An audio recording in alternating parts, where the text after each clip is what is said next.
So I'm going to get to the top 5 in just a second, but this story was sparked by Greg Holland, who is the Major League Baseball saves leader with 33 saves, and who also just overcame Tommy John surgery recently. I believe it was last season, as Colorado is number 2 in the wild card spot as we shoot this today, had one of the weirdest injuries ever. So what happened was he cut his index finger on his right hand with a knife. It is so reminiscent, if you've seen Always Sunny, of Frank Reynolds being a knife salesman. Ow! Oh! Oh! Maybe not as dramatic, but here's what Bud Black had to say, the Colorado manager. He gave it a shot Tuesday night. He got up and threw, but it wasn't going to happen. This is one of those Mother Nature things. How the fuck is this one of those Mother Nature things? There was no lightning involved. There was no rain involved. There was nothing to be had that involves Mother Nature other than someone cutting their own finger.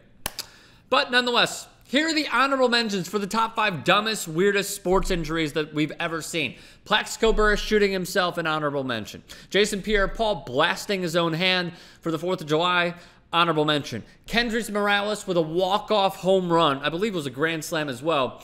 Rounding third, going home, jumping in the air, stomping on home plate, and then breaking his ankle.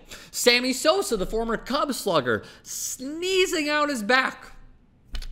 Don't know how that happens. And Jimmy Johnson, I was about to say Jimmy John. Jimmy Johnson falling off the top of a golf cart, and I believe it was at a celebrity event as well. Someone hit a bump with the golf cart, and he flew off. Said it was horsing around. But still, nonetheless, that was stupid. So, here are the top 5 weirdest, dumbest, most insane sports injuries. Go. Former Barnsley player Darrin Bernard, I love the fact that he got a dog. I hate the fact that he doesn't know what a dog does when they're not housebroken. So the dog, whose name is Zach, I believe it's Z-A-K, pees Bernard going around the house in a jiffy. Oh, and he slips and falls, tears a ligament in his knee, and he's out for about 5 months. Clean up after your dog, but you know what we call that? A messy situation. Sorry. There's a lot of baseball players on this list. Number 4 goes out to Joel Zumaya, who suffered from wrist inflammation. Now, you might think, oh, a pitcher who throws 98 to 102, this is normal. It could happen to anybody, except it happened very far away from the baseball diamond because it happened with him overplaying Guitar Hero. When Guitar Hero came out, I feel like there weren't even HD TVs, by the way. So via IMDb, this is what Guitar Hero put out. No pitchers were harmed in the making of this game except for one, Joel Zumaya. He had it coming. Oh, damn. Paulo Diogo, a soccer player, was celebrating a scored goal with his team when he ran up near the stands. There's a fence blocking off the fans from the pitch.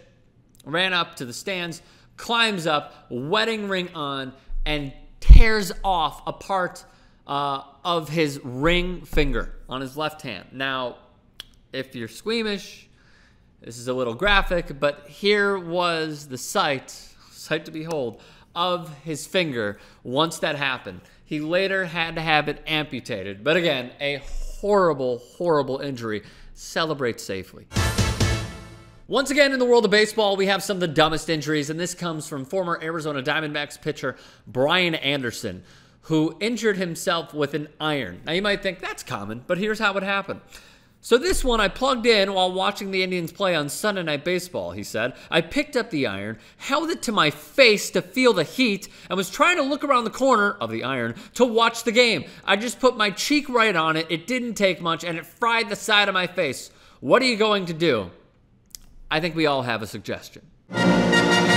Former Chicago Cub, former Montreal Expo. It's a shame the Expos don't have a team anymore. This is Glenallen Hill, who hit one of the most devastating home runs I've ever seen. He suffers from something called arachnophobia. There's no fucking way I said that correctly. But basically what happened was Glenallen Hill, suffering from arachnophobia, he was having a nightmare. He was trying to run away from spiders in his dream, literally, by getting up, sleepwalking, more so sleep running through a glass table, cut himself, and he was on the DL for 20 days. Did I miss any? Leave a thought in the comment section below. Get at me on Twitter, @Strom, and subscribe to what? This channel, motherfucker. TOT Sports.